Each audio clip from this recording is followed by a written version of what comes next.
Bonjour à toutes et bonjour à tous.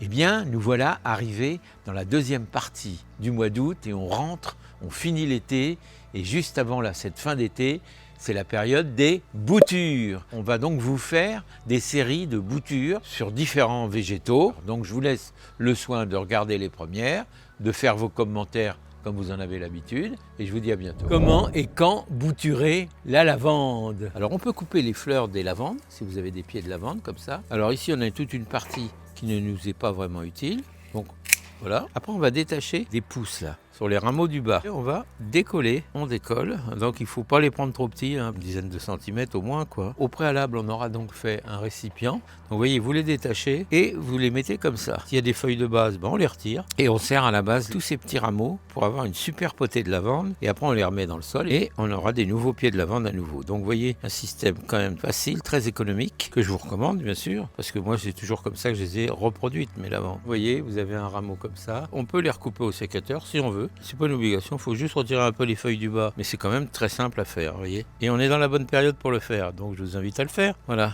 Voilà le travail. Allez, on va mettre un petit peu d'eau. Avec une pomme, c'est facile aussi. Ce qu'il faut, c'est que maintenir tout ça humide suffisamment de temps, le temps que ça s'enracine. Alors surtout, vous les mettez à l'ombre. Vous ne mettez pas en plein soleil, surtout avec les canicules qu'on a. Laissez à l'ombre pendant un mois à peu près, le temps que ça s'enracine. Voilà, écoutez, je crois que je vous ai dit l'essentiel, mais si vous avez d'autres questions, n'hésitez pas bien sûr. Comment bouturer des dipladénias? C'est tout simple. On va donc aller prélever, là, vous voyez, clac. Soyez pas étonnés s'il y a un peu de latex qui sort, c'est la sève. Si on a une jardinière comme ça, elle peut être en plastique, elle peut être en terre cuite, elle est en ce qu'on veut. On aura besoin de pot. Je le remplis avec un terreau semi-bouture. Je le mets dans cette jardinière. Et après, je viendrai y mettre mes boutures quand je les aurai faites. Mais je dois faire des boutures à l'étouffer. J'ai des boîtes plastiques qu'on utilise pour la cuisine. Je vais m'en servir comme cloche pour mettre à l'abri de l'air. On retire les feuilles du bas. On se donne un petit coup de rafraîchissement des feuilles là. Pour ça, c'est dans le but de limiter l'évaporation. Voilà, on les enfonce assez profondément pour leur donner un peu plus de chance de reprise. Les fleurs, on n'en a pas besoin. Les feuilles du bas, on les retire. On va faire des petites potées de 3 boutures. Et donc, on va se retrouver avec des pots comme ça. Alors, il faudra veiller certainement à ce que ça reste humide tout le temps. Pas détrempé, mais quand même humide, parce que la bouture s'enracine quand même. On va donc arroser avec une eau de pluie s'il y en a, une eau douce quand même. Et là, il faudra quand même veiller régulièrement à ce que ce soit humide. Donc, une fois qu'on a terminé, arrosé, que tout est en place, on va couvrir avec nos boîtes alimentaires là. Donc ici on a la lumière, on est à l'étouffer et il n'y a pas de souci, on attend simplement. On surveille et on devrait avoir des racines sous 6 semaines à peu près quoi. On les stocke à l'ombre et on n'oublie pas de les arroser. J'ai essayé de faire une potée de chaque couleur. J'ai des blancs, j'ai des rouges et j'ai des roses. Si ça vous intéresse, faites-le. C'est une plante qui vaut la peine puisqu'elle résiste parfaitement bien à la chaleur. C'est même une des plus résistantes et qui fleurit en plus. Bien sûr il y en a d'autres mais celle-ci elle fleurit bien aussi. Comment bouturer des agaves et les succulentes en général, mais là on va parler d'agaves. Il est nécessaire d'avoir un cutter, c'est des boutures de feuilles et non pas des boutures de tête. Donc on va les couper comme ça, voilà, ça se coupe très bien, c'est vraiment facile.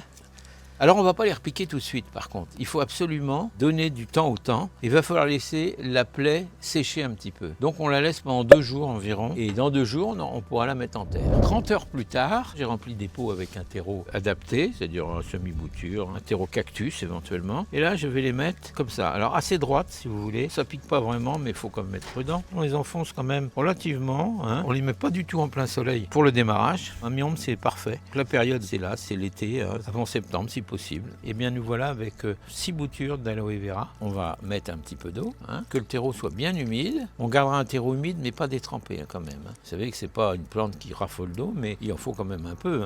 Elle adore le soleil mais quand c'est des bébés là il faut quand même les mettre à l'ombre. On va en reparler quand elles auront fait des racines. En attendant je vous invite à en faire autant. Comment bouturer des géraniums zonales? On prend une jardinière, on va mettre dedans des pots remplis de terreau semi-bouture, donc qui sont indemnes de parasites. On va les disposer dans la jardinière comme ça. On va faire ce qu'on appelle des boutures de tête, c'est-à-dire uniquement les branches qui sortent et qui sont à la tête. Voilà, on prend des petits rameaux comme ça. Alors s'il y a des fleurs, de toute façon il faudra les retirer. Et puis la bouture, on va la faire comme ça. Ici, on fait sauter les feuilles de la base, sans blesser, juste décoller. Il faut les décoller, c'est tout ce qu'il faut faire. Et après, on va la planter là. Donc c'est comme ça qu'on va faire nos boutures. On va retirer les feuilles qui sont un peu en rame.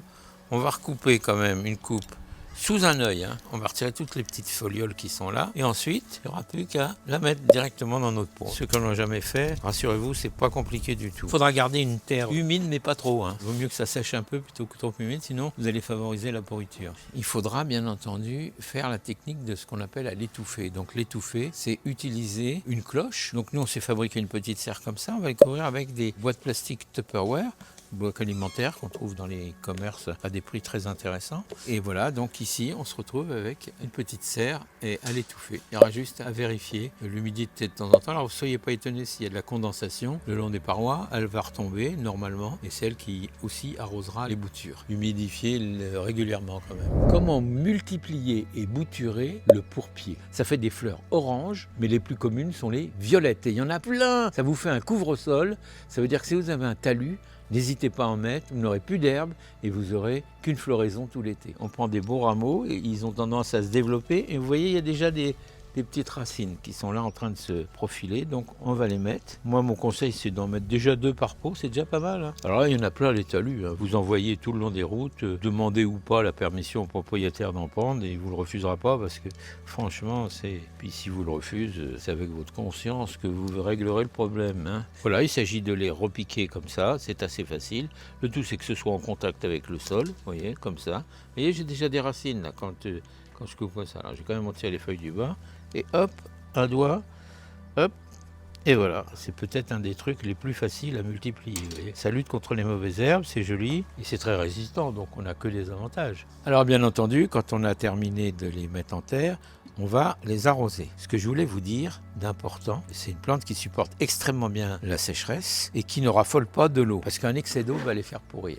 Donc moi, je vais vous dire, vous allez les arroser, bien entendu, puisque vous venez de les faire, mais vous allez laisser sécher le terreau entre chaque arrosage. Là, on va laisser, quand vous allez voir qu'il est plus sec, je ne le dis pas pour les autres plants, mais pour ceux-là, pour cette variété-là, pour cette plante-là, c'est une succulente, hein, il faut le savoir. Les feuilles sont pleines d'eau. Hein.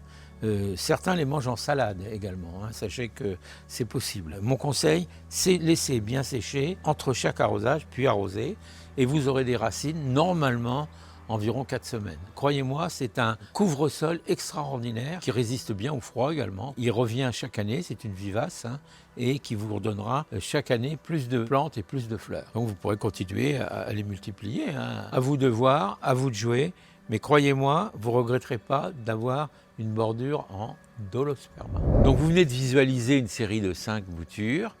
Je vous informe qu'il y en aura bien d'autres parce qu'on va faire toute une série. Je vous invite à rester mobilisés sur la chaîne. En attendant, s'il y a des questions, vous connaissez le processus. Sous la vidéo, dans les commentaires, vous les posez et je vous y réponds. À très bientôt mes amis.